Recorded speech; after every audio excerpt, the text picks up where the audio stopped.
Hello and welcome back to another episode of Internal Rambles. This is your girl Rochelle, and we are continuing to review and or recap Love and Marriage DC that is on OWN TV. So in the beginning of this episode, we are met with Quick and Ashley. Quick is at the doctor because he has been experiencing some issues with his hand, some pain, and they are going to the doctor to see what's up. And so basically the doctor says, listen, you're experiencing this pain, you're experiencing this discomfort, and this is suggesting that you need to slow down your DJing.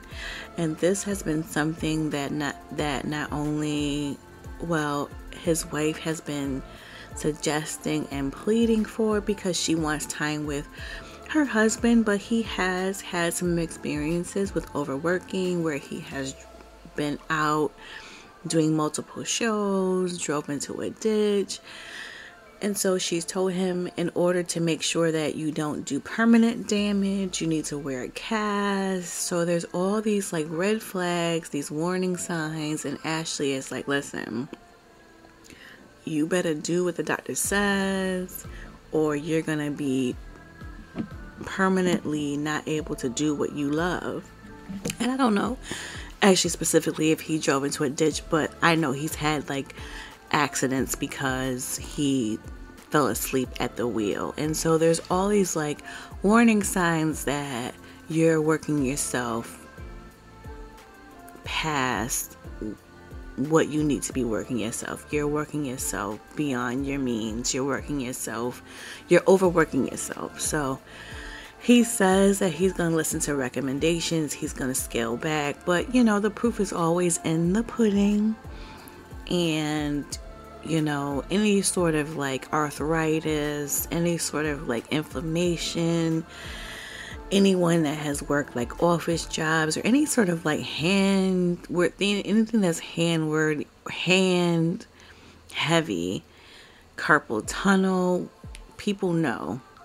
You never want to risk that. So the doctors are telling him you need to be mindful of what you're doing. So hopefully he takes heed to that and just modifies his work schedule, modifies what he's doing, whatever exercise they tell him to do. It may even be a diet change as well. Whatever that they're telling him to do, hopefully he takes heed to it and listens to what the warning signs that the doctor and his wife are telling him to take heed to. Next in the episode, Quick and Ashley have a dinner with Monique and Chris, and they talk and all that great stuff, and they bring up Winter, and Quick just brings up how he doesn't really appreciate how Winter has been saying that she has been hearing rumors about Quick and all these things, and that Ashley brings up also like she's been having these issues with Winter, and there's all this like rumors and this tension or whatever. And then Monique is like, I really feel like I brought drama that maybe should not have brought drama. So it just was a lot. And I think Ashley says like, I just thought I was just having dinner with friends. Like, why are we talking about Winter? She's not here. So, it's truth. And like I'll bring up, I hope I bring this up later. I won't bring this up right now, but, so yeah, like there's a lot that needs to be ironed out. It does seem like Monique was an unintentional instigator because she's just like, I heard this and I said this. She wasn't there for a lot of stuff. So it's just like, yeah, there is a lot that needs to be ironed out. So then during this dinner, like Monique brings up how she has an intuitive energy healer, and whatever you're holding on to, negative emotions, you can go to her, you can talk to her, and she's great. Quick is, oh, we need her, we need to talk to her. So that comes up later on in the episode, this intuitive energy healer. So next in the episode, we see Winter, and she's with her, I believe they're both adult children. And she is talking to them. She's like, hey, I'm traveling for multiple days, blah, blah, blah. And she lets them know that she's filed for a divorce from her current husband, the one that they call a scammer. And they both seem happy about it. They're like, listen, he came to you, he sold you the sun, the moon, the stars. He gave all this love to you, but he didn't uphold his end of the bargain, and I'm glad that you're getting away from him. And she's like, I just feel bad because I feel that I failed, and they they really were supportive of her, and that's nice to see. I do feel like it seems like there may have been some red flags, but who knows the ins and outs. It does seem like he may have been manipulative, but who knows? It is what it is, ain't what it ain't. Well, I think that I'm still not a fan of Winter, but I do believe that she has a support system. Her kids are there for her, and that's good. I don't think she's a bad person. I think I said this previously, she was in a marriage. Her first marriage to the NFL player was 16, 13, a very long time. So I think this new guy swept in where she was very vulnerable, and she fell victim to his manipulation, potentially. So that's really unfortunate. But I do think that she does stir drama, cause drama with the women.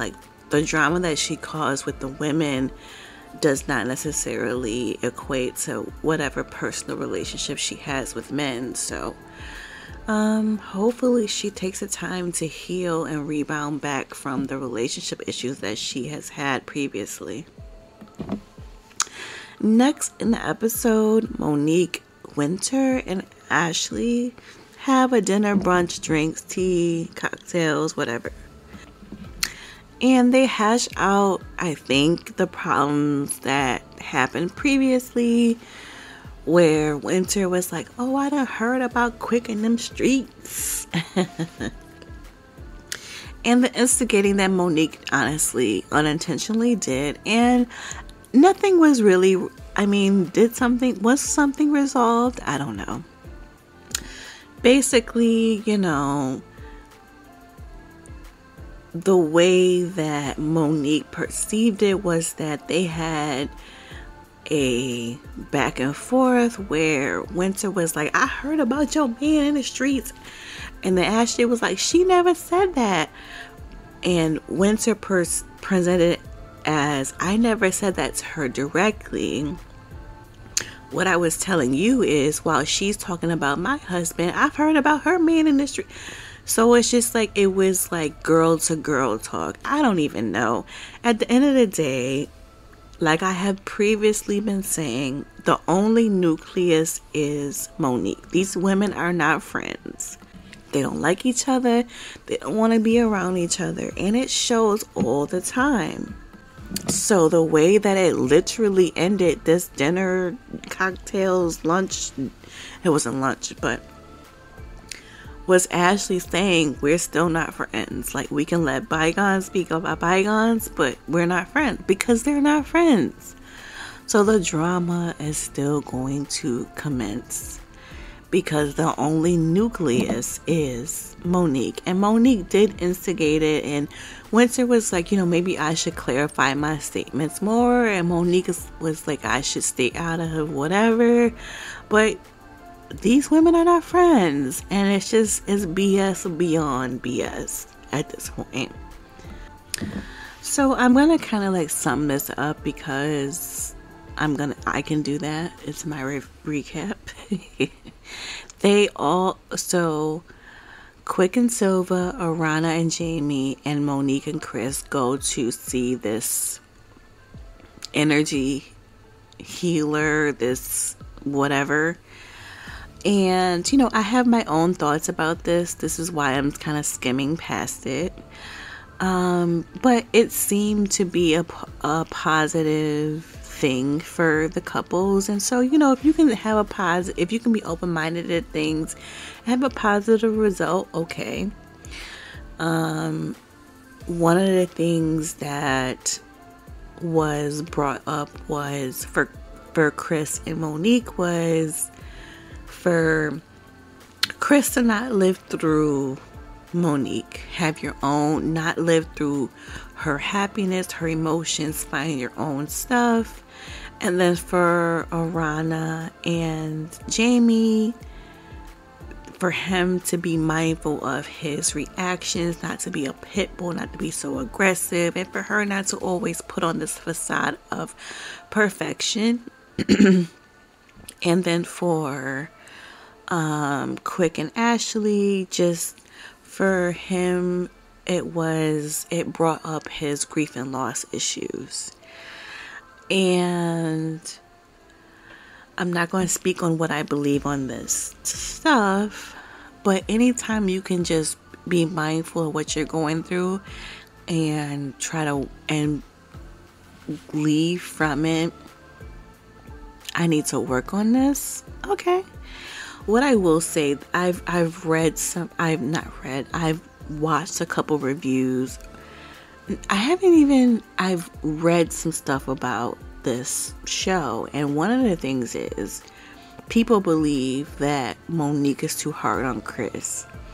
And I hadn't seen it. I was like, oh. And then it was a point in this episode where I was like, girl, where he was like, you know, I need Chris. She said something, and I'm paraphrasing because I don't even remember when it was. It may not even have been in the episode. It may have even been in the preview where she was like, I need Chris to get it together. Like, she is definitely very critical of him. And I think for Chris, I'm not going to speak on, I wonder. He had his NFL career. He made the money. Definitely, he was the bank for a long time, and he still probably is. But now she is going in her career. She's making it happen, and I don't think she sees that, because now he's home. He's taking care of the kids. He's whatever, and he hasn't figured out this second leg of his career, because he was the athlete. He was, you know, he hasn't figured out what he wants to do next. And I think that's the dissension, one of the dissensions in their marriage. Because she's going out, she's doing multiple things. But trust and believe, that money that's coming in that house, a lot of it is definitely from his sports career. She would not have met him had he not been in the professional career. The professional sports career. So yeah, he needs to figure it out. He needs to figure out what's going to make him happy. And I think that probably is, he don't know what he needs to do next. And I think he's taking a back seat, like, let my wife do her. But she's like, no, I want you to work too. So they are just not on the same page. As I have mentioned, they need counseling. They need to learn how to communicate with each other. And I think another couple that they don't always effectively communicate is Arana and Jamie. Arana's got some stuff that she does communicate with Jamie, but there's definitely some back stuff that she hasn't communicated, because I think he is aggressive. He's definitely been the man of the house. So they probably need a little help in the communication portion too. But one of the most, I think, endearing things for me, because I could relate a lot to, is Quick. He lost his parents at a young age, and he talked about how, like, he works hard to not deal with his emotions and his trauma, and there was a really like just super sweet, endearing part at the end of the show where he's with his brothers at his father's grave and reading a letter from his mother when she was letting them know that she was terminal and dying. And you know, as someone who lost a parent, and I was not as young as they were, but I was in my 20s, and I remember that conversation, and I was the only one in the room, so it was with myself and my father when he knew that he was terminal, and you know what that conversation was, and that weight. And it wasn't a bad conversation, but that responsibility, I understand that. And so I understand that go hard, that work hard, that responsibility when you're not the eldest, and all those things. So but also you have to take care of you, and you have to make sure that you're good, because if you're not good for you, like what good are you like for anything, you know? So that was a really good, I like this is the part, this is what I want to see from the show. I don't want the cattiness. I don't want the dumb drama. I want that sorry. I want that humanisticness. Is that a word? We gonna make it a word if it's not. I want that like real life stuff. I don't want the drama, the BS, the cattiness. Like, so that this episode was the best episode thus far. I have like some good positive hopes for this show, and it was a good episode. And it was just, I think, a good, well-rounded episode, you know. So that is my recap of Love and Marriage DC episode 6, season 1. So thank you for tuning in. Listen, I'm pushing out. If you are not new here and you listen to my previous episode, please do. My life has been crazy, but we're pushing out the content now. This weekend, you're going to get my bonus episode. It is Black Music Month. And so I am going to do another installment of my top 5 albums for my favorite artists. And then my normal content releases every Thursday, 8 a.m. Eastern Standard Time. And that is going to be my life check-in. Child, it's been busy, but it's good stuff. And we're going to do that. Thank you for listening. Please subscribe to me wherever you get your content at, whether it's Apple Music, Amazon, Spotify, iHeartRadio, YouTube. Listen, what are you feeling? How are you liking this new season? Actually, it's not new season, it's a new series of Love and Marriage DC. Are you feeling it? Let me know. Check me out on YouTube. Leave those comments over there. And I want to say this now. So I used to call it my bonus content. It's not. I do my normal content, and then I review a reality show. So Married at First Sight is that's my thing. The new season of Married at First Sight, I think I just read that the matchmaking special starts June 22nd.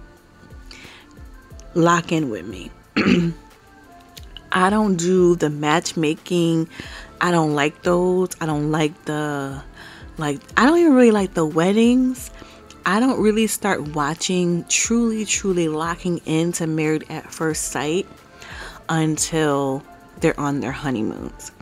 So most likely you won't start getting those Married at First Sight recaps until July when they are married and on their honeymoon. Now, if something really super crazy happens on the weddings, maybe I'll pop in. But I don't do the matchmaking stuff, the pre-show stuff. I don't do the weddings. I don't do that stuff. I lock in once they are really together and they are on the honeymoon, because that's really Married at First Sight. There's so much filler stuff. When the show starts is when they are together. Everyone is bye-bye, and they are on their honeymoons. So I will be reviewing the new Married at First Sight season, but not until the show truly starts. But thank you for tuning in. I appreciate all of you. And until the next episode, this is your girl Rochelle. Talk to you soon.